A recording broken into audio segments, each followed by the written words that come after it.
Your voice, your opinion, your community. Fact TV, free speech, protected.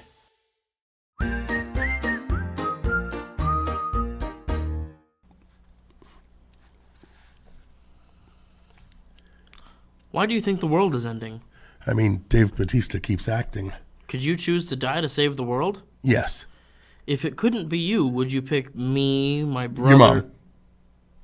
All this and more on Gory Storytime. Warning. Gory Storytime is a horror movie review show by a son and his dad who thought that letting his 5-year-old watch scary movies was acceptable.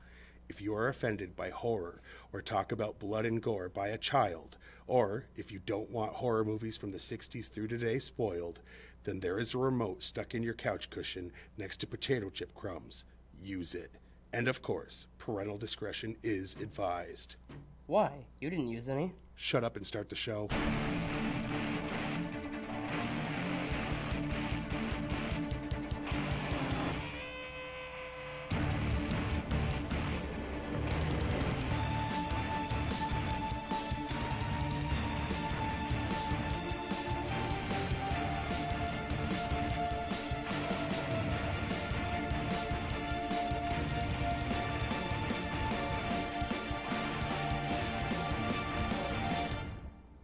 Welcome to Gory Storytime.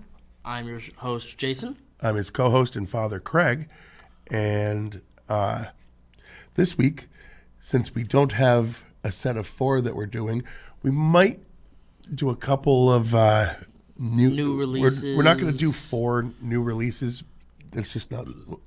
But what we are going to do is at least 2 that were on our list of movies to be released this year. In the next couple of weeks, we're going to do that. Anyone that watched the episode knows this was movie, one that we raved about. I mean, we literally said it was the one we were looking forward to the most. I think it's the one we used the trailer for? Yeah. And it was the one that I think we both said we were most excited about. So, we'll get into that. But the basic premise, for those who don't know, of Knock at the Cabin, is M. Night Shyamalan is actually decent at directing again. No. Okay, listen. I don't think he fell off all that much except for Avatar. I mean, I've never heard someone who watched Old say, you need to see that. Ben Shapiro and Joe Rogan did. Uh-huh. And they're movie critics in some way that I... No, okay. You go to the beach and you get old. Yeah, that was a... Shut up. Anyway, he's talking about a sketch he saw using AI. Yes. But anyway, I'm like, why are you bringing up, like, political figures that are going to get us hated? Like, that's not what this show is. Anyway, so here's the premise. There's a couple. They're married. They adopted a little girl, and the 3 of them are on vacation at a cabin, and 4 people show up and give them a ultimatum. Yeah, they're like, hey, one of you has to die, and you have to choose which one amongst yourselves. We can't choose for you, or the world's coming to an end. That's not really a big twist. That's the plot. That's the trailer. The question is it true, or are these just 4 psychopaths? And I'm not going to give the answer because we don't want to spoil a movie that's still this new. But, I mean, we do. We watched it. I'm still not 100% sure. That's because you're too dumb to watch movies. Well, it explains why you don't read.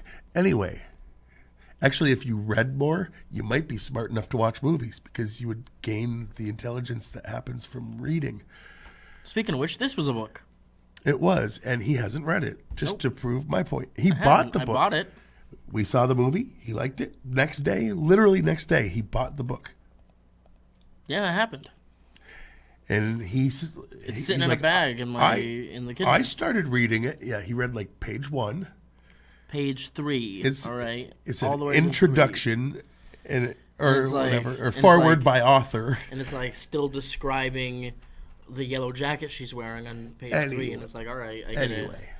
The point is, so they have to decide, A, if they believe this person or these people, B, if they're going to be able to pick one of them to sacrifice. And yeah, that's it, A and B. Yes. That's basically the premise. Here's the trailer for those who don't remember it from when we previewed it.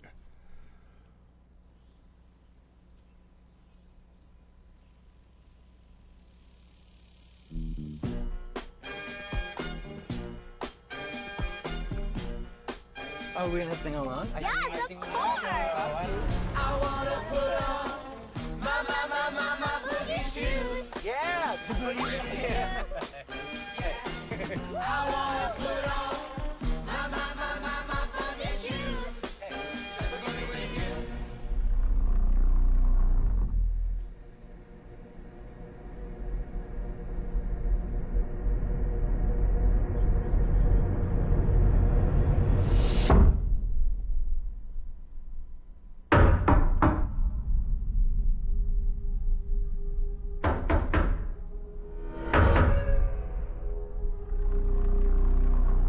My name's Leonard.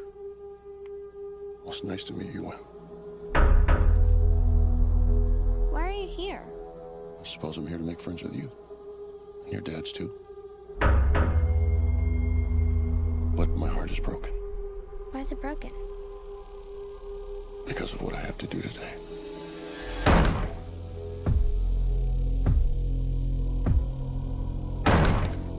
There is a woman carrying something that looks like a pick with a chain and a mallet in it. You see, the four of us have a very important job to do. In fact, it might be the most important job in the history of the world.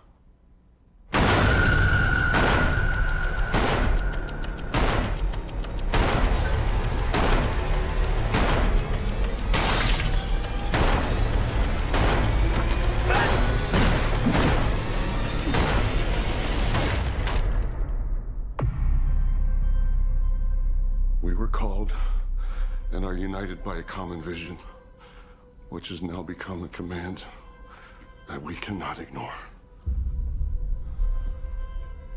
The four of us are here to prevent the apocalypse. Your family has been chosen to make a horrible decision. If you fail to choose, the world will end.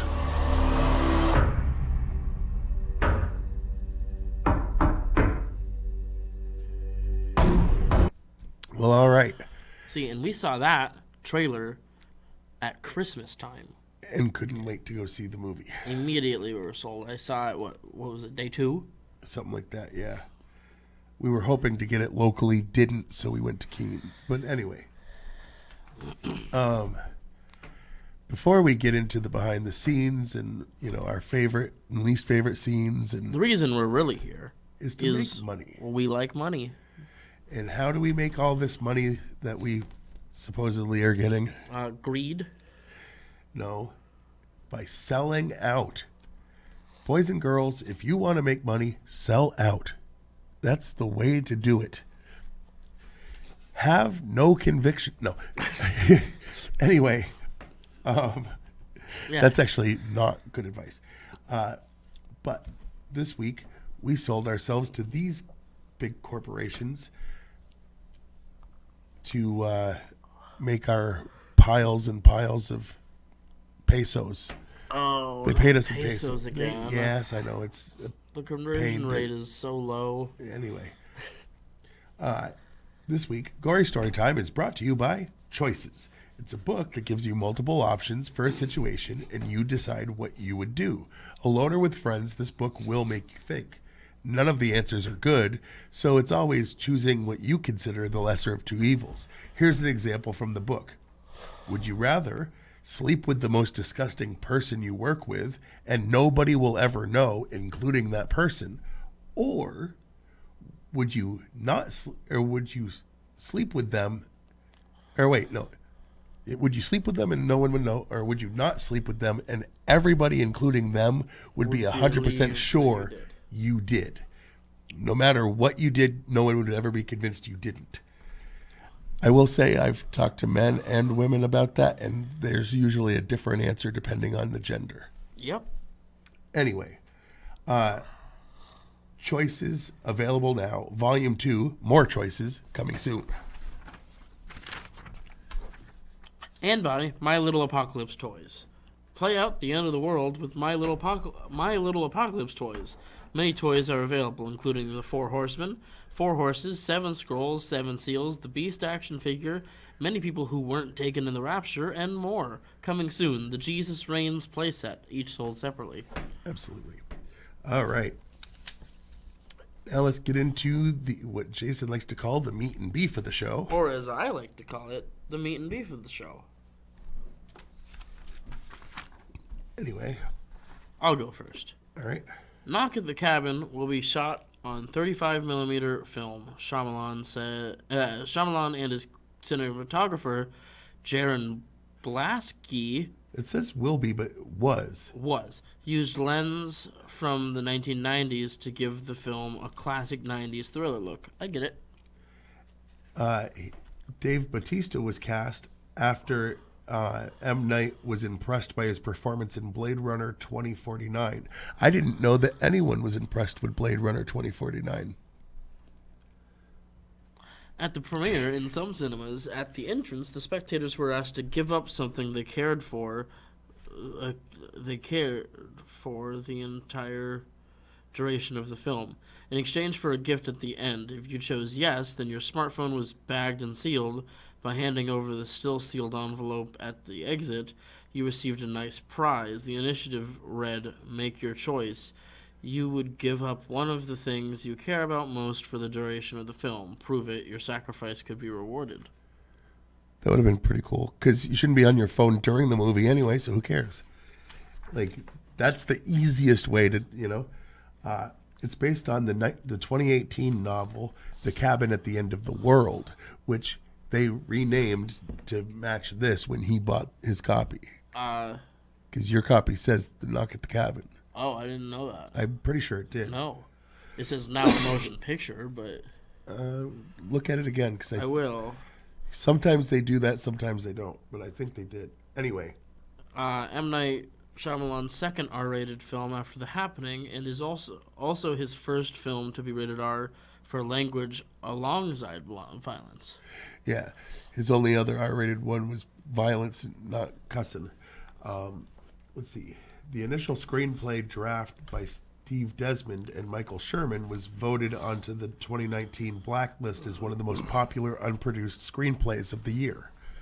This is the first time in 10 years that M. Night Shyamalan shares screenwriting credit since After Earth. Oh, After Earth was Shyamalan? Apparently. All right, I've seen a movie of his I didn't like. Well, cinematographer Jaron Blasky, best known for his collaborations with director Robert Eggers, previously worked with M. Night on the series Servant. Knock at the Cabin is Shyamalan's first film since 2016, not photographed by Mike Gaiolakis. At the 37-minute and 40-second mark, M. Night has a cameo on an infomercial selling an air fryer. Which we saw immediately. He does a cameo in almost every single, if not every single movie. I think it's every one of his movies, yeah. He kind of does that the way Stephen King ends up in a lot of his movies, not all. And what's his name? Alfred Hitchcock used to do that. Oh, yeah. Anyway. Stan Lee used to do that? Well, Stan Lee was brought in. He didn't direct them. This was M. Night Shyamalan's second movie since Unbreakable to be filmed in Panavision. Okay. Nikki Amuka Bird and Rupert Grint previously worked with Shyamalan. Amuka Bird was in Old, and Grint was in Servant. The fourth M. Night Shyamalan film, not scored by his longtime collaborator James Newton Howard, though he expressed interest in working with Newton Howard again in the future. This time the score was composed by Herdis Stefansdottir. All right. The release was originally set for February 17th, before being brought forward by 2 weeks as to avoid competition with Ant-Man and the Wasp. Quantumania. Yes. Knock at the Cabin premiered in New York City at Rose Hall, January 30th, 2023. The film was theatrically released on February 3rd, 2023 by Universal Studios. Pictures. That's the one. Studios is the place. Yeah. In 2023, Jonathan Groff set to star with Rupert Grint's Harry Potter co-star Daniel Radcliffe in the first Broadway revival of Stephen Sondheim and George Firth's Merrily We Roll Along. There are 7 knocks at the door when the horsemen officially present themselves in the film. According to the Book of Revelation, the end times will have a 7-year period of tribulation where there will be 7 sealed scrolls presented to Jesus Christ. Upon Christ opening the 4th scroll, the horsemen are unleashed in a specific order. The first horseman, Conquest, rides a white horse. Leonard wore a white shirt and was the leader of the 4. The second horseman, War, rides a red horse. Rory wore a red shirt and had red hair, and was aggressive. The third, Famine, on a black horse. Adrian wore dark clothing and had a passive and nervous personality. The last horseman is Death on a pale horse. Sabrina wore a pale yellow blouse and was furtive and desperate. Yep. Roughly 30 minutes in, the characters are watching a news broadcast of a strong earthquake in the Pacific off the United States western coast. The broadcast used was real satellite footage from the 15th of January 2022, when violent underwater eruption of the Hunga Tonga Hunga Hapai.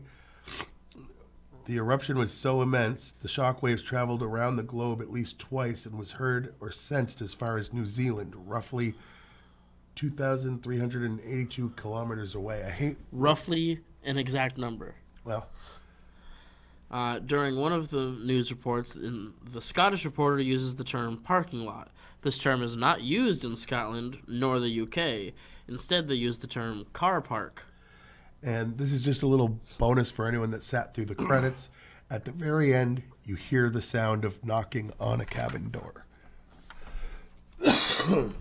And lastly, Rotten Tomatoes is a thing that exists. Yes.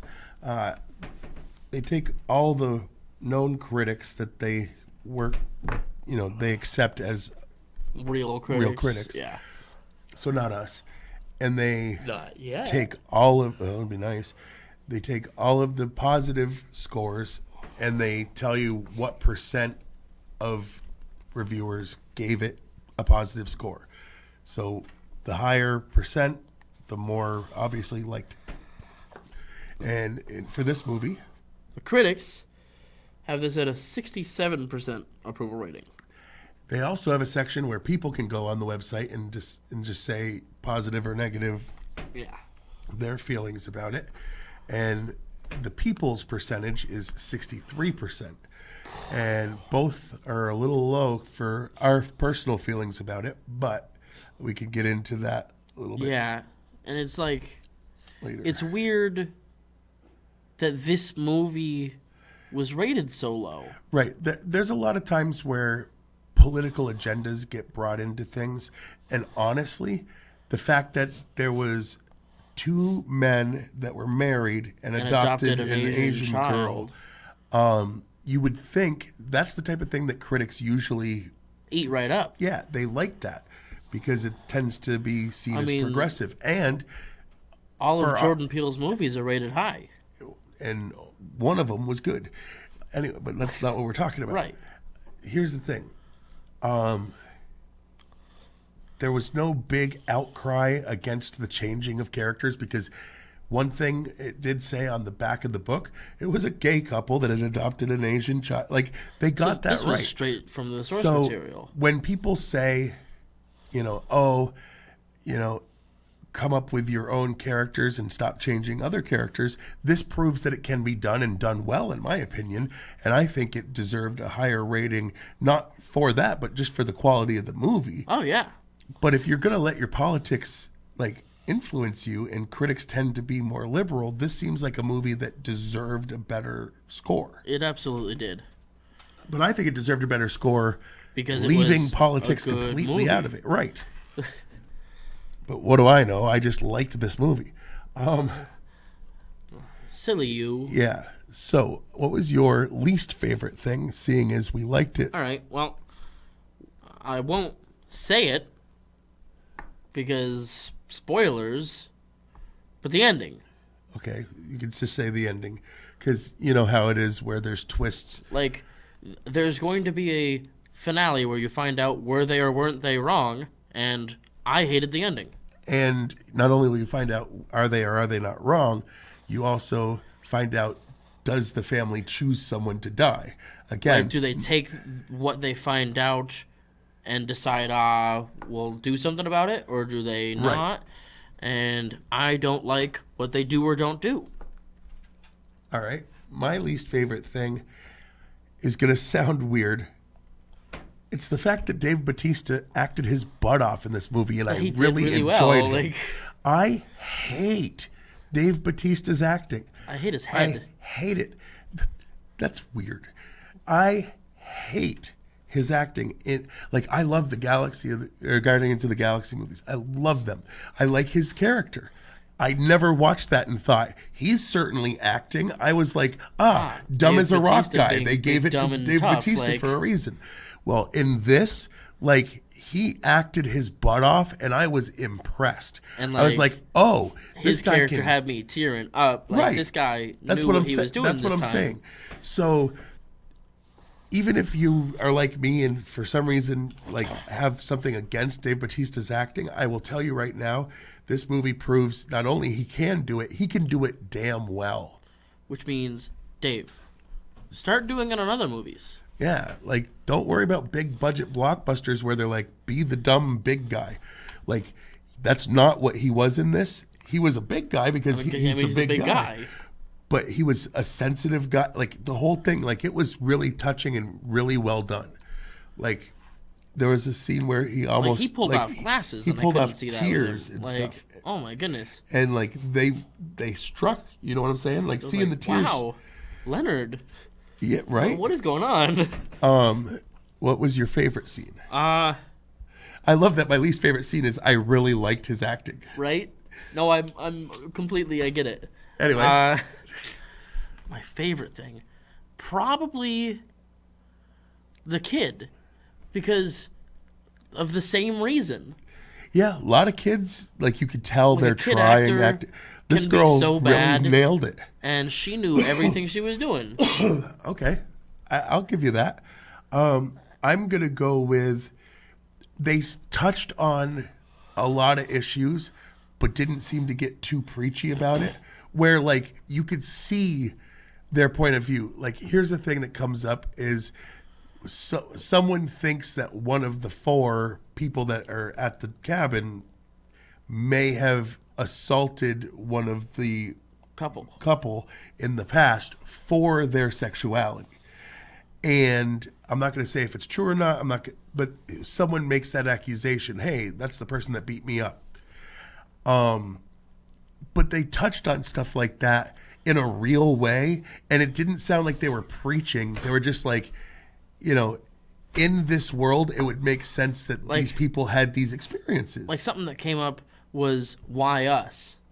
Right. And their And they were trying to explanation find- was love is love. Love is a strong thing in the universe. So Right. maybe your pure love for the little girl and each other. Maybe it's just the strength of your love. It was really good to see where they touched on topics that you have to because of the situation, but they did it in a way that was Perfect. yeah, they didn't overdo it, they didn't exaggerate it. In a way that is better than 67%. Yeah, it was believable. That's the thing. The whole thing was believable. I mean, Critics get on my nerves. all right. So that's it for that. What would you rate it on a scale of 1 to 10? I think I'm going to give this movie a 10. I won't. No. I'm going to give this movie a 9 That's because what of the ending. I'm going to go with a 9, not because of the ending, but because I was hoping for more scares, because they definitely made it seem like it was a horror movie. And this has horror elements, but it's very much a drama. It's a drama great before drama. it's horror. There is horror. Yeah, there is horror, but I think I impending end honestly of the think world, those possibly? scores are because people were expecting something a little different. They were expecting something a little more horrific.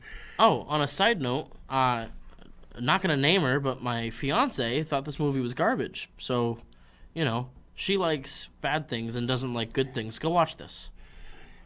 Yeah, she also thought E.T. was garbage. So, like, her opinion on Oh, things. The Exorcist is It's like, oh, it's my opinion. Yeah, The Exorcist wasn't. It was a comedy. I'm like, okay, well, you're just wrong. It's an opinion. It's like, no, you're just wrong. Like, some opinions are friggin' wrong. I caught it. Colin's out there just laughing like, yeah, he did, but whatever. All right, allowed. let's look at the stuff over on the side. That. So, you can watch this show on channel Fact TV, channel 1082, Thursdays at 8 p.m. and Fridays at 7 p.m. You can check us out on Facebook, and when I say us, I mean check out Gory Storytime. Give us a like. We've got quite a few people following, but I also mean Fact TV. Give them a like because now it's two communities. It's us and Keen, And everything in between. well, not everything in between. Nobody in between. But the point is, like, there's a lot of stuff being filmed and put out there by Fact TV at this point, and you should check out some of it. We're playing in the city. Some of it's good. Yeah, we're good. Anyway, Watch us. You can go to fact8.com and watch a bunch of the back episodes of this because we're awesome. And you can watch a bunch of the other pieces of entertainment, the thousands of hours of entertainment that these guys have. you can check us out on the Twitter. I am Yes. at Craig Jakes, all one word, all lowercase. I'm at Jiggly Firmbrain. I only tweet things that I find funny that he says, in or out of context, usually out of context. And check out my YouTube channel. All you have to do is type in Gory Storytime. It'll pop up. What else will pop up? Fact TV's channel. Yes. Give them both a like, both a subscribe. Smash that notification bell, whatever, blah, blah, blah. Just get eyeballs on this stuff. That we do it for free so that people can see it. You know? We want to entertain. Yes. And the more people that see it, the more chances we are entertaining someone. Indeed, indeed. All right. And I swear there's probably still a theater out there milking this movie for its money. So go see it it. if you can. It's worth the money. Until next week, I've been your host, Jason. I'm his co-host and father, Craig, and sweet dreams.